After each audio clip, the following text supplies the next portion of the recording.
안녕하십니까. 경제의 이면을 날카롭게 파고드는 자본의 시선입니다. 시청자 여러분, 최근 산업계 뉴스를 보며 어떤 생각이 드십니까? 붉은 머리띠를 두른 수만 명의 노동자들, 공장 굴뚝 위로 울려 퍼지는 투쟁가, 그리고 사상 최대의 임금 인상을 요구하는 거대한 현수막들. 아마 대부분의 분들에게는 아주 익숙한 풍경일 것입니다. 매년 반복되는 어쩌면 한국 제조업의 연례 행사처럼 굳어진 현대자동차의 노사 갈등 장면이죠. 하지만 오늘 저는 여러분께 조금 다른 이야기를 하려 합니다. 저 소란스러운 확성기 소리에 묻혀 우리가 미처 듣지 못했던 등골이 서늘할 정도로 냉혹한 침묵에 대해서 말입니다. 시계를 잠시 과거로 돌려보십시오. 불과 10년 전만 해도 생산 라인이 멈춘다는 것은 경영진에게 있어 곧 사형 선고나 다름없었습니다. 재고가 바닥나고 수출 선적 기일이 늦어지면 하루에 수백억 원이 허공으로 증발했으니까요. 그래서 과거의 사측은 파업 기간이 길어지면 초조해했고 결국에는 노조의 요구를 상당 부분 수용하며 제발 라인만은 돌려달라고 읍소하곤 했습니다. 그것이 우리가 알던 노사 협상의 공식이었습니다. 그런데 지금 2026년의 풍경은 어떻습니까? 정의선 회장을 비롯한 핵심 경영진의 표정을 보십시오. 과거와 같은 급박함이나 절박함이 느껴지십니까? 오히려 파업의 수위가 높아질수록 사측의 대응은 기묘하리만큼 차분합니다. 아니, 어쩌면 계산기를 두드리며 이 상황을 냉철하게 관망하는 듯한 여유마저 감지됩니다. 도대체 지난 10년 사이 대한민국 제조업의 심장부에서 무슨 일이 벌어진 걸까요? 단순히 회사가 돈을 많이 벌어서 배가 부른 걸까요? 아닙니다. 자본은 그렇게 감정적으로 움직이지 않습니다. 지금 여의도 증권가와 경제 전문가들은 이 기이한 침묵 뒤에 숨겨진 거대한 시나리오에 주목하고 있습니다.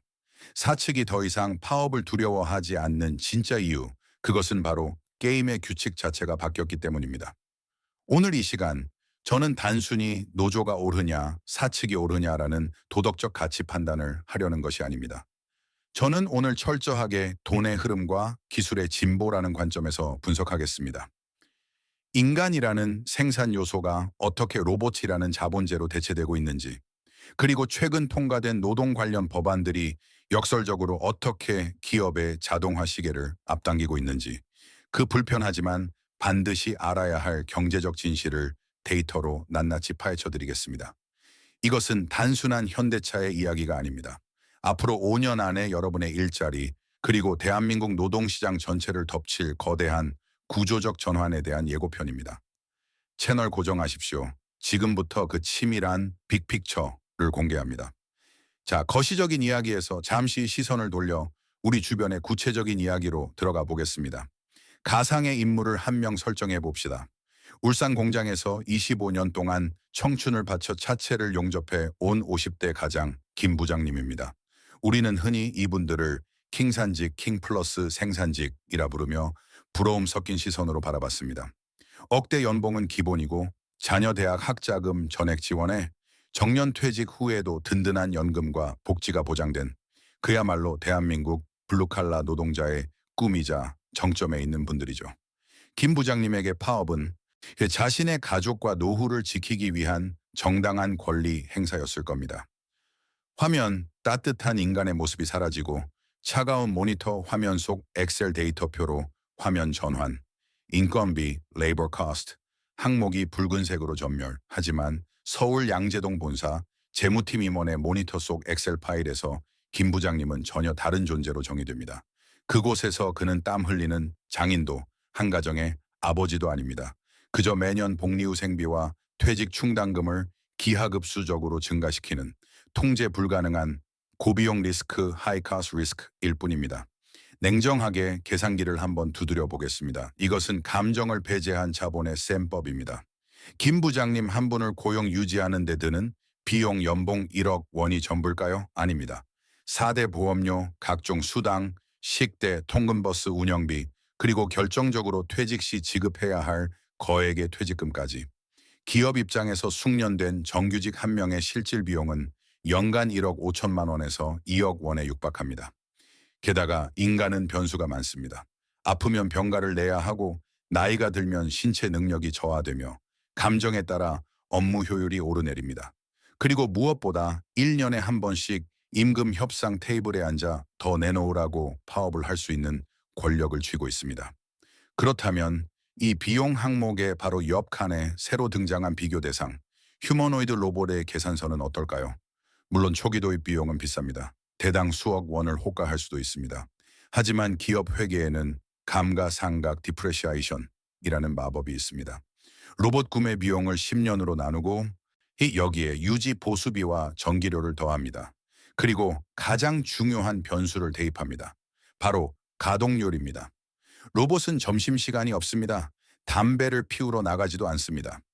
주말 특근 수당을 요구하지도 않으면서 24시간 365일 불 꺼진 공장에서 묵묵히 돌아갑니다. 불량률은 0에 수렴하고 생산 속도는 인간보다 압도적으로 빠릅니다. 최근 골드만삭스를 비롯한 월가 월스트리트 분석 리포트들은 하나의 중요한 병옥점을 가리키고 있습니다. 바로 골든 크로스입니다. 로봇의 단위 생산 비용이 인간 노동자의 비용보다 낮아지는 그 운명의 교차점이 배터리와 AI 기술의 발전으로 예상보다 훨씬 빠르게 다가왔다는 것입니다. 이 교차점을 지나는 순간 기업 경영진에게 파업은 더 이상 두려운 재앙이 아닙니다. 오히려 기다렸던 명분, justification이 됩니다. 과거에는 주주들이 물었습니다. 왜 굳이 멀쩡한 공장에 비싼 로봇을 도입해서 돈을 씁니까? 하지만 이제는 경영진이 파업 현장을 가리키며 이렇게 답할 수 있게 되었습니다. 보십시오. 인간 리스크가 너무 커서 공장이 멈췄습니다. 주주 여러분의 이익을 보호하기 위해 이제는 어쩔 수 없이 로봇으로 갈아타야겠습니다. 노조가 우리는 기계가 아니다라고 외치며 라인을 멈추는 그 순간 역설적이게도 그 행동이 자신들의 일자리를 기계에게 넘겨주는 구매 결제 서류에 도장을 찍어주는 꼴이 되고 만 것입니다. 김 부장님이 느끼는 막연한 불안감의 실체는 바로 이것입니다. 단순히 경기가 나빠서가 아닙니다.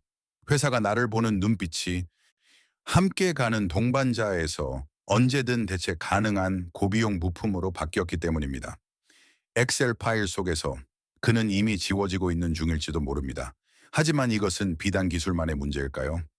기업들이 이렇게 과감하게 인간 지우기에 나설 수 있는 데에는 또 다른 강력한 제도적 트리거가 작동하고 있습니다.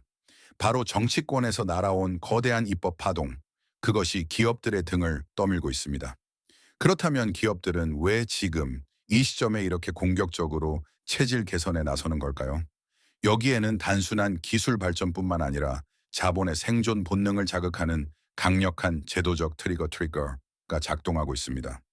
최근 여의도 정치권을 뜨겁게 달구었던 노동조합법 개정안, 일명 노란봉투법 논의를 기억하실 겁니다. 이 법안의 핵심 취지는 하청 노동자의 교섭권을 보장하고 파업으로 인한 기업의 손해배상 청구를 제한하여 약자를 보호하자는 것이었습니다. 노동계 입장에서는 20년 수권을 풀 수 있는 정의로운 법안이었을 겁니다. 하지만 냉혹한 경제학적 관점에서 이 법안은 기업 경영진에게 전혀 다른 시그널로 읽혔습니다. 바로 불확실성의 극대화입니다. 자본은 고비용보다 불확실성을 더 혐오합니다. 인건비가 비싸더라도 예측이 가능하면 기업은 투자를 합니다.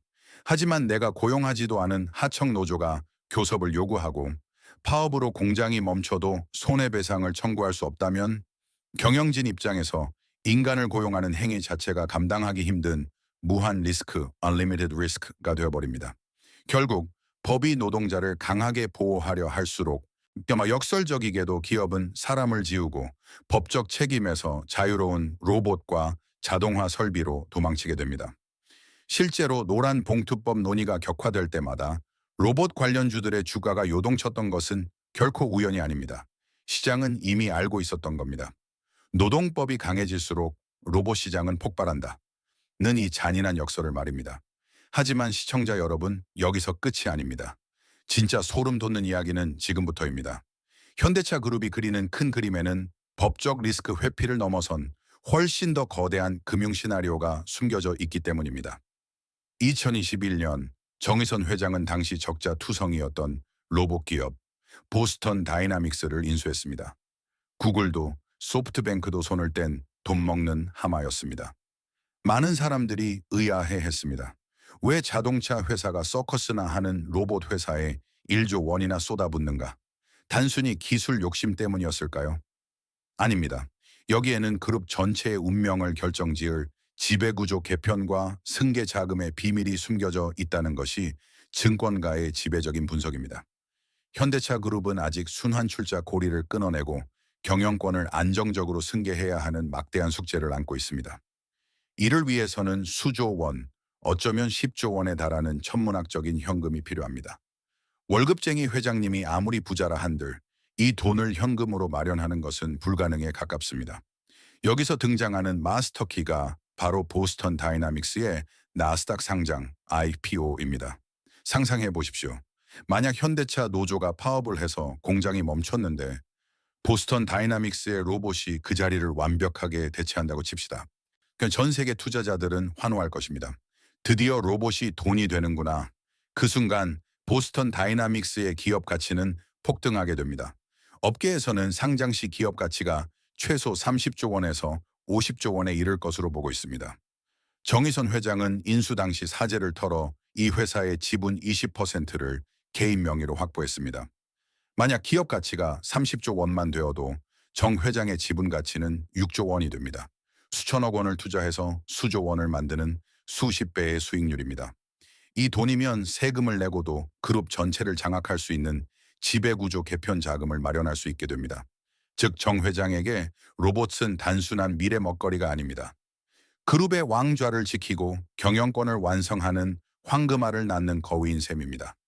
그렇기에 현대차는 로봇 사업을 미친 듯이 키워야만 합니다. 공장에 로봇을 깔아주는 것도, 계열사들이 로봇을 사주는 것도 결국은 자회사의 매출을 올려 상장 대박을 터뜨리기 위한 치밀한 내부 전략일 가능성이 높습니다. 노조가 밖에서 임금 인상 투쟁을 외치며 파업을 하든 말든 회장은 이미 7조 원짜리 금융 시나리오를 완성해 놓고 다음 수를 두고 있었던 겁니다. 파업이 길어질수록 로봇 도입의 명분은 쌓이고 로봇 회사의 가치는 올라가며 결국 그 이익은 고스란히 오너 일가의 승계 자금으로 귀결되는 이 기막힌 아이러니. 이것이 바로 대한민국 노사 갈등 뒤에 숨겨진 진짜 자본의 빅픽처입니다. 시청자 여러분, 하지만 진짜 소름 돋는 반전은 이제부터입니다. 많은 분들이 이렇게 생각하실 겁니다. 그래도 로봇 기술은 아직 멀었어. 결국 자동차는 한국의 숙련공들이 만들어야 해. 울산 공장이 멈추면 수출길도 막히니 회사는 결국 굽힐 수밖에 없을 거야. 과거에는 이 말이 100% 진실이었습니다. 현대차 그룹의 심장은 명백히 울산이었고 아산이었으며 전주였으니까요. 하지만 지금 2026년의 지도는 완전히 다시 그려졌습니다. 경영진이 파업 뉴스 앞에서도 여유를 부릴 수 있는 진짜 자신감의 원천, 바로 글로벌 생산 기지의 완벽한 이원화입니다. 먼저 싱가포르 주롱 혁신지구에 위치한 현대차그룹 싱가포르 글로벌 혁신센터 HMGIC S사를 주목해 보십시오. 이곳은 단순한 해외 공장이 아닙니다. 현대차가 그리는 노동 없는 미래의 거대한 실험실, 테스트베드입니다. 이곳에는 지난 100년간 자동차 산업을 지배해 온 상징, 컨베이어 벨트가 없습니다. 대신 셀셀 생산 방식이라는 혁신적인 시스템이 도입되었습니다. 과거에는 노동자가 라인 앞에 서서 지나가는 차체를 기다리며 반복 작업을 했습니다. 하지만 이곳에서는 자율주행 로봇 AMR 이 차체를 싣고 조립 로봇이 있는 셀로 이동합니다. 인간은 무엇을 할까요? 그저 태블릿 PC를 들고 로봇이 제대로 일하는지 감시하고 데이터만 관리합니다. 기름때 묻은 작업복을 입은 블루칼라는 사라지고 코딩을 이해하는 화이트칼라, 엔지니어 소수만이 공장을 지키고 있습니다. 이곳은 파업이라는 단어 자체가 존재할 수 없는 무균실과도 같습니다. 그리고 이 실험실의 데이터는 고스란히 태평양 건너 미국 조지아주의 메타플랜트 아메리카 HMGME로 이식되고 있습니다. 조지아 공장은 단순한 생산 기지가 아닙니다. 바이든 정부의 IRA 인플레이션 감축법, 보조금 혜택을 받는 동시에 한국의 강력한 강성 노조 리스크로부터 완전히 자유로운 전략적 요새입니다. 이곳의 자동화율은 상상을 초월합니다. 용접, 도장, 프레스 같은 공정은 이미 100%에 가까운 자동화를 달성했고 가장 인력이 많이 필요했던 의장 조립, 공정마저 보스턴 다이나믹스의 로봇들이 투입되어 인간의 자리를 빠르게 지워나가고 있습니다. 이것이 의미하는 바는 냉혹합니다. 과거 노조의 파업이 강력했던 이유는 대체 불가능성 때문이었습니다. 울산이 멈추면 전 세계 공급망이 마비되었으니까요. 하지만 이제는 다릅니다. 울산 공장이 파업으로 멈추면 회사는 글로벌 생산 관리 시스템 GEMS 버튼 하나로 생산 물량을 조지아로, 엘라베마로, 체코로, 인도로 돌려버리면 그만입니다. 오히려 회사는 주주들에게 이렇게 말할 명분이 생깁니다. 보십시오. 한국 공장은 지정학적 리스크뿐만 아니라 노조 리스크, 유니언 리스크, 가 너무 큽니다. 안정적인 수익을 위해 생산 물량을 해외 스마트 팩토리로 더 많이 배정하겠습니다. 결국 지금의 파업은 노조의 의도와는 정반대의 결과를 낳고 있습니다. 그들이 생산 라인을 멈춰 세울수록 한국 내 일자리의 씨를 말리고 해외 공장의 가동률을 높여주는 역설적인 상황. 이것이 바로 레버리지, 협상 주도권을 잃어버린 한국 노동계의 서글픈 자화상입니다. 우리는 인정해야 합니다. 자본은 국적이 없습니다. 오직 효율과 이익을 따라 흐를 뿐입니다. 그리고 지금 그 흐름은 명백히 한국을 떠나 스마트 팩토리가 있는 곳으로 향하고 있습니다. 이제 마지막 질문이 남았습니다. 이 거대한 흐름 속에서 과연 누가 최후의 승자가 되고 누가 역사 속으로 사라지게 될까요? 그 결말은 여러분이 생각하는 것보다 훨씬 더 충격적일지도 모릅니다. 오늘의 긴 이야기를 정리해 보겠습니다. 지금 우리가 목격하고 있는 현대차의 노사 갈등은 표면적으로는 임금 몇 퍼센트를 더 받느냐, 정년을 몇 년 더 연장하느냐의 싸움처럼 보입니다. 하지만 그 이면을 들여다보면 이것은 인간 노동에서 로봇 자본으로 생산의 주체가 이동하는 대한민국 제조업 역사상 가장 거대한 지각 변동, 텍토닉 시프트의 한가운데 서 있는 사건입니다. 이 싸움의 결말은 과연 어떻게 될까요? 냉정하게 시나리오를 그려봅시다. 만약 노조가 이번 파업에서 승리하여 역대급 임금 인상을 쟁취한다고 가정해 봅시다. 단기적으로는 샴페인을 터뜨릴 승리처럼 보일지 모릅니다. 하지만 높아진 인건비는 기업에게 더 이상 한국에서는 안 되겠다는 확신을 심어줄 것입니다. 이는 결국 자동화 투자의 가속화, 신규 채용의 전면 중단, 그리고 국내 생산 물량의 축소라는 부메랑이 되어 돌아올 가능성이 99%입니다. 반대로 회사가 완승을 거둔다면 어떨까요? 주주 가치는 올라가고 영업이익률은 개선되겠지만 양질의 일자리가 사라진 대한민국 경제는 소비 여력을 잃고 장기 침체의 늪에 빠질 수 있습니다. 결국 지금의 방식대로 서로를 적으로 규정하고 싸운다면 이것은 제로섬 게임조차 되지 못하는 모두가 패배하는 승자 없는 전쟁이 될 공산이 큽니다. 시청자 여러분, 2030년이 멀지 않았습니다. 기술의 발전은 잔인하리만큼 공평하게 그리고 예외 없이 우리 모두에게 다가오고 있습니다. 이제 우리는 질문을 바꿔야 합니다.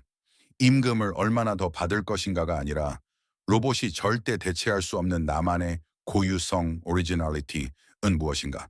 그리고 우리 사회는 이 거대한 전환기에서 필연적으로 발생할 낙오자들을 어떻게 보호할 것인가를 치열하게 고민해야 합니다. 현대차 경영진의 그 기묘한 침묵은 우리에게 아주 분명한 경고를 보내고 있습니다. 시대가 변했다.